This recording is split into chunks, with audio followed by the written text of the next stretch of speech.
Welcome to Naked City Volume 4, 6 poets. We've got a good lineup tonight. We're going to bring on Mullin. I heard him first in Naked City, and he's out of that long line of traditions of court justice from ancient times all the way up to Abbie Hoffman. And best thing I can say about Moon is there's not a straight line in his body. His verse travels a nice arc on an ellipsis, and so listen carefully. Come on, Moon.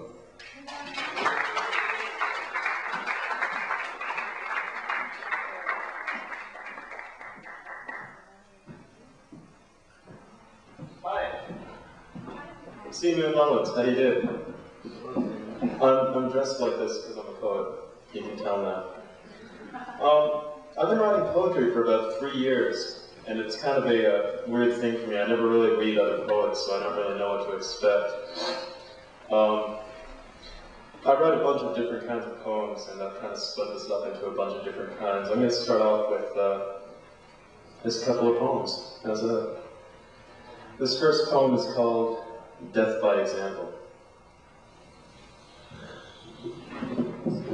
No hissing, yeah, I'm started. You can laugh at that. Death by example. Her open mind was never brushed by steamy attitudes. Of old affairs in a grease fire, hers was death by example. A floral print dress, like Edith Bunker's, she would wear to her own parties, could not have been eloquent on anyone but her. It's resting now upon the bed. The only thing she misses now is the smell of fresh-baked bread over the long grass of the summer outside entering through the window. A snack she fixes for the kids, the neighbors' boys, fishing in a creek. They live 2 fields over. Doesn't go well with fish or mischief. And a white hand she laid upon the curtain, holding closely to her face. She whispers 3 most lovely words. Yabba dabba doo.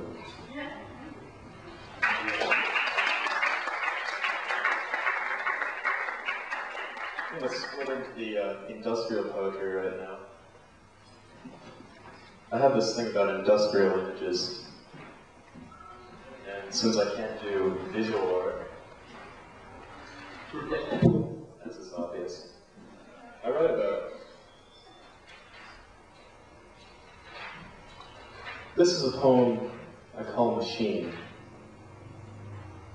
Between 2 pneumonic plates, squeezing metal to fractional thickness, a lever system complex of repeating, see that all machines are gray.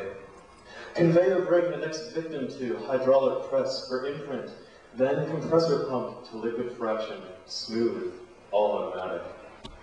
These works in the gallery of the factory, has open viewings for a donation. This von Neumann art, producing progeny by the ton, have most peace through immortal cycles. Conforming units assigned to numbers, individual but by the thousands, educated and without fear of forgetting their ultimate progress goal. Then, picture this. Snow-moving machine plows automatically through the night.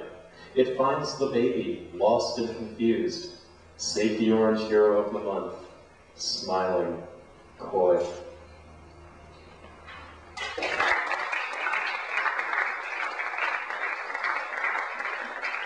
I was going to be empirical, and like I said at the beginning, I was going to stick to this little list, which I separated my poems into image poetry and industrial poetry and the girly poetry and the weird poetry. Screw it. I'm just going to go through and see what I like. And Richard, you give me a little flag like 5 minutes before, so I can do so I can hit the flash pots and really end this thing with a bang. This is a poem called Look. Look, and you can see faces in the sky calling out your name, not a one the same. I've got 1,000 voices going through my head.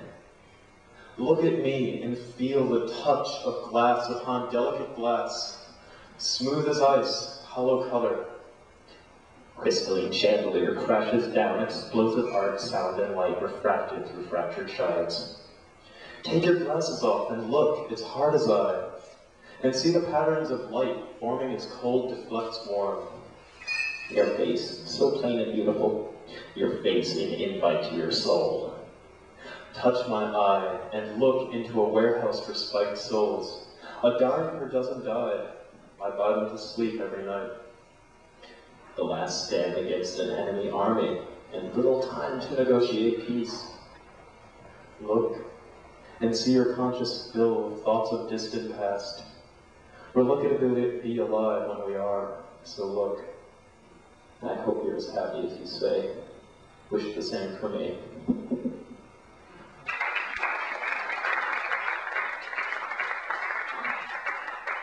Untitled, Filter. Bingo, Barbaro, catch a crow at 17, before my Walter decays into a seasoning night. You're on the greater strength of light lets you go among your mean. And then the pair grew quadro sun, along the tangents of railway bars, of greater show and fragony lung, so forth we gents who shaft bizarre. And of this girthy vein of wrath of beach shall I have after most to fill with broth.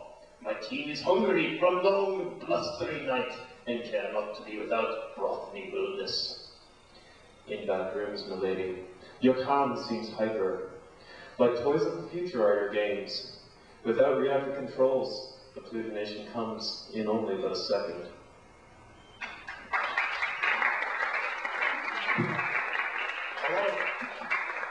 A lot of times I won't read poetry because other people's poetry because it's beyond me and it makes me feel really stupid. If this poem was beyond you and made you feel stupid, it's not your fault. I made up most of the words. Yeah. This is one of the poems that I put into the weird category. Sweating like a hog. This is called Abnormal Defective. How should I read this? Nice. The Abnormal Defective show generally comes on long about 10 o'clock or so, hosted by Trainius G. Funk, produced by a guy who wears ladies' underwear and has videotaped footage of two people in their 70s fucking.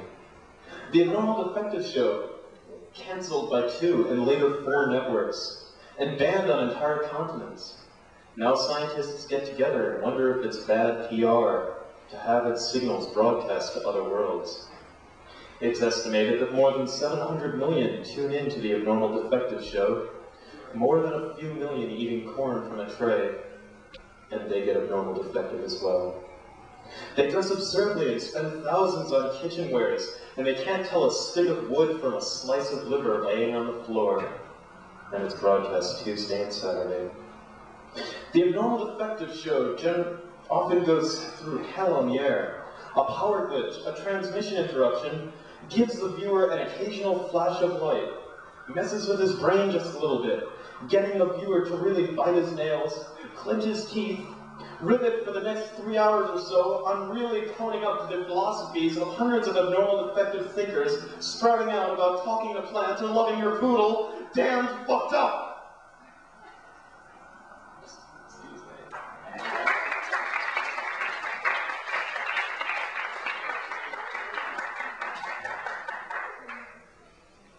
Every day, year after year, I scoop out all the cat shit. The shitty cat's shit. He leaves quite a bit. He shits quite a lot of his shitty cat shittity. As my shitty cat shits, he shits quite a bit. He shits quite a lot of his shittity cat shittity. A hell of a job just scooping his shit. This job is bullshit. And he shits quite a bit. He shits quite a lot of his stinkity cat shittity. It's not worth a bitity, scooping his shittity, that catity's black shittities. His big hulking shittities. I hit with my scoopity. It's not worth a bitity of my god-stinking time. Now let me tell you how it smells. I